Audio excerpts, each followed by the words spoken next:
Hello, this is Parker. I am continuing with an audiobook version of Catch-22, picking up at page 36.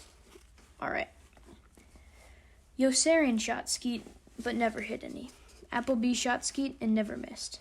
Yossarian was as bad at shooting skeet as he was at gambling. He could never win any money gambling either. Even when he cheated, he couldn't win, because the people he cheated against were always better at cheating too. These were two disappointments to which he had resigned himself. He would never be a skeet shooter, and he would never make money. It takes brains not to make money. Colonel Cargill wrote in one of the homiletic memoranda he regularly prepared for circulation over General Peckham's signature. Any fool can make money these days, and most of them do. But what about people with talent and brains? Name, for example, one poet who makes money.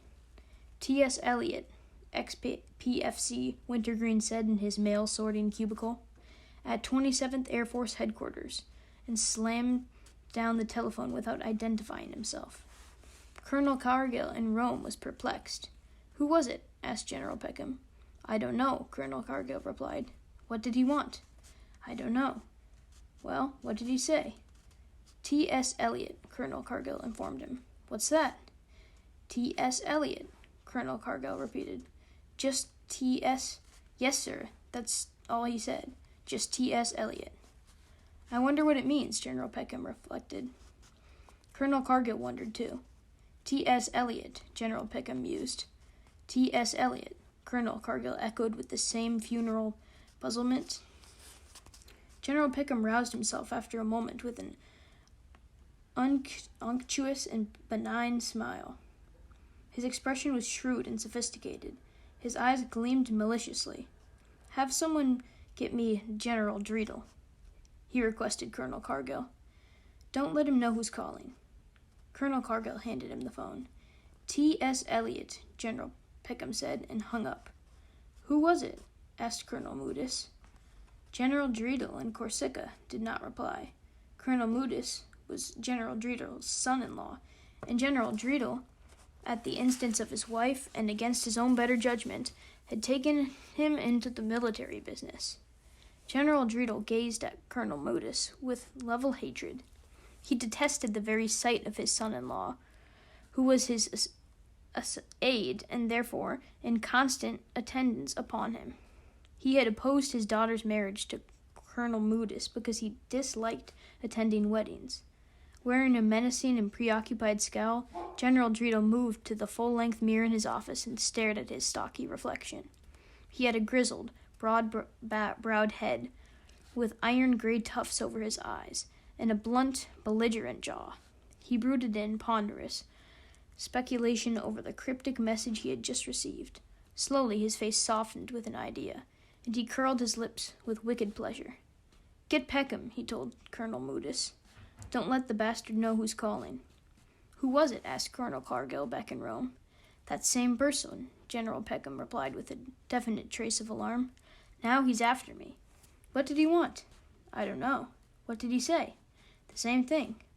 "T.S. Eliot?" "Yes, T.S. Eliot, that's all he said." General Peckham had a hopeful thought. "Perhaps it's a new code or something, like the colors of the day. Why don't you have someone check in with communications and see if it's a new code or something, or the colors of the day?" Communications answered that T.S. Eliot was not a new code or the colors of the day. Colonel Cargill had the next idea. "Maybe I ought to phone 27th Air Force Headquarters and see if they know anything about it. They'll have a clerk up there named Wintergreen. I'm pretty close to it. He's the one who tipped me off that our prose was too prolix." Ex-PFC Wintergreen told Colonel Cargill that there was no record at 27th Air Force Headquarters of a T.S. Eliot. "How's our prose these days?" Colonel Cargill decided to inquire, while he had ex-PFC Wintergreen on the phone. "It's much better now, isn't it?" "It's still too prolix," ex-PFC Wintergreen replied. "It wouldn't surprise me if General Dreedle were behind the whole thing," General Peckham confessed at last. "Remember what he did to the skeet shooting range?" General Dreedle had thrown open Colonel Cargill's private skeet shooting range to every officer and enlisted men in the group on combat duty. General Dreedle wanted his men to spend as much time out on the skeet shooting range as the facilities in their flight schedule would allow. Shooting skeet 8 hours a month was excellent training for them. It trained them to shoot skeet. Dunbar loved shooting skeet because he hated every minute of it, and the time passed so slowly. He had figured out that a single hour on the skeet shooting range with people like Havermeyer and Appleby could be worth as much as 11 times 17 years. "I think you're crazy," was the way Clevinger had responded to Dunbar's discovery. "Who wants to know?" Dunbar answered. "I mean it," Clevinger insisted. "Who cares?" Dunbar answered. "I really do. I'll even go as far as to concede that life seems longer. Is longer if it's filled with periods of boredom and discomfort. But guess how fast," Dunbar said suddenly. "Huh? They go." "Who?" "Years." "Years?" "Years," said Dunbar. "Years, years, years."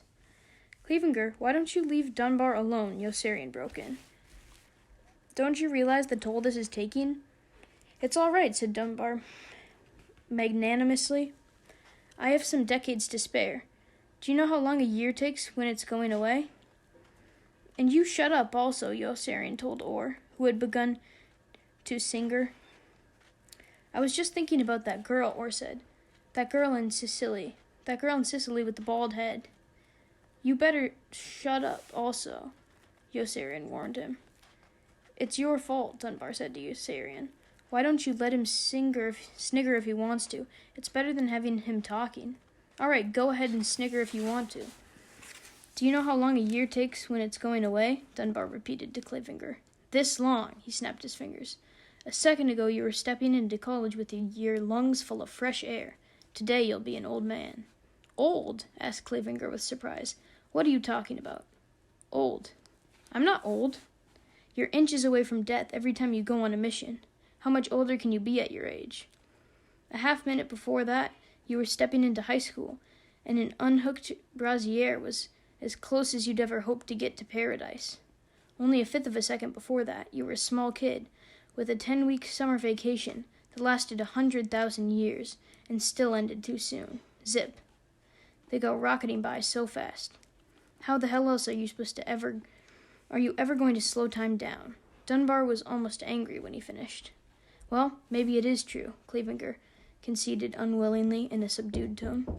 "Maybe a long life does have to be filled with many unpleasant conditions, if it's to seem long. But in that event, who wants one?" "I do," Dunbar told him. "Why?" Clevinger asked. "What else is there?"